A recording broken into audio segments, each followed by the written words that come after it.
I wear the worst shoes in the gym. I'm not a shoe person, so I pretty much have one pair of shoes that I like, and I just wear them all the time because they're comfortable. And then when they're worn through, I'll just buy another pair of shoes and then I'll wear them all the time. But I do that because I'm lazy, not because I'm picking the shoes that I should be wearing in the gym. So if you're worried about what kind of shoes you're wearing, don't worry about it too much, because you can get amazing results in the gym without worrying one little bit about your shoes. But if you already know you're going to buy some new shoes and you just want some insight into what will be the best shoes to buy, here are a few things to consider.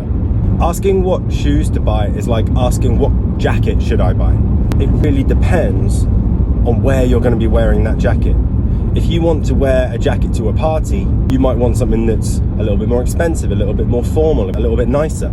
If you're going to wear the jacket when you're skiing, the main consideration is you want that jacket to be warm. You want that jacket to not fall apart if you fall off your skis. You might want that jacket to have some flexibility so that you can move. The same kinds of considerations are true for training shoes. You need to know what kind of training you're going to be doing. So there are three main buckets of types of training that you want to consider when you're thinking about shoes. You've got your resistance training, which is lifting weights, doing press-ups and squats and using machines. And then you've got running shoes for running long distances, and maybe you can count using a cross trainer or elliptical machine in that as well.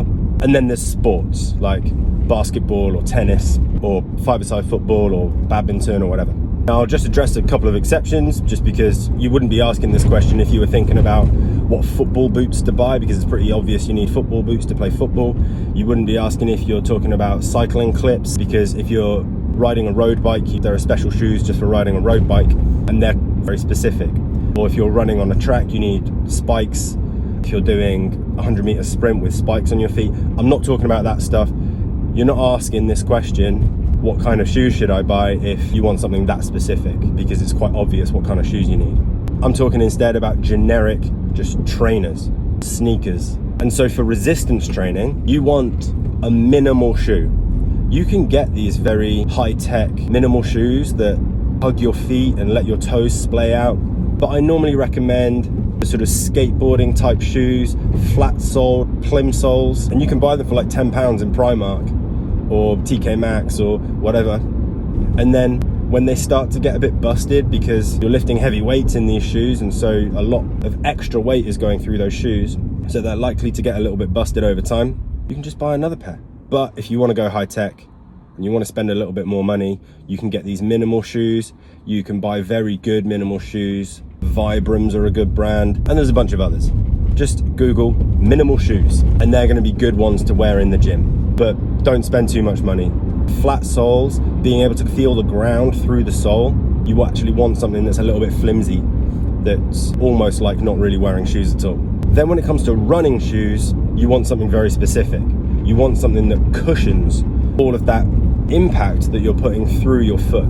If you're doing sprints or running short distances, don't worry too much about that. Still just wear your minimal shoes, or run barefoot on the grass if it's summertime. But if you're going to run a marathon or run a 10K even, you probably want some protection on your feet to handle the thumping of the pavement against your feet. Some people will go on about how we're not meant to wear shoes, we're not meant to protect our feet.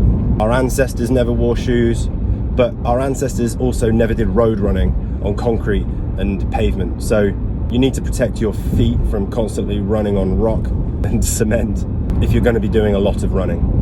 So buy yourself a good, probably more expensive set of proper running shoes if you're going to be doing a lot of running. And then finally, for sports, you don't want to be wearing running shoes for sports because they're designed to just go heel, toe, and protect that heel strike as you hit the ground.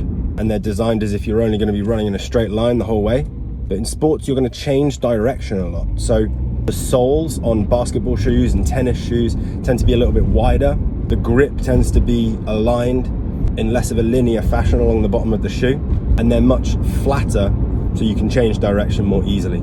So those are three buckets of shoes that you can get. Minimal shoes for weightlifting, sort of skateboarding style shoes, plimsoll style shoes. Go cheap or go for the barefoot style shoes. Proper running trainers for running that have the grip aligned in a straight direction and have good protection for the heel strike. And then basketball shoes, tennis shoes, which can handle lots of changes in direction and don't wobble around or can't handle this side-to-side direction of grip. But also, like I said, wear shoes that you feel comfortable in and don't overthink it, and don't worry about getting these specific shoes until you're already in the market for a new pair of shoes. Wait until your old shoes break before worrying too much about getting these specific shoes for working out in the gym. And also remember, the answer to every question is to stop asking questions until you start doing things in the real world. If you're worried about what shoes you're going to wear in the gym before you've even set foot in the gym, just wear the trainers you already own and start there. And then if you come up with any other questions while you're working out, because it comes up and becomes a problem for you, send them my way, comment or send me a message, and I'll answer the questions in one of these posts. See ya.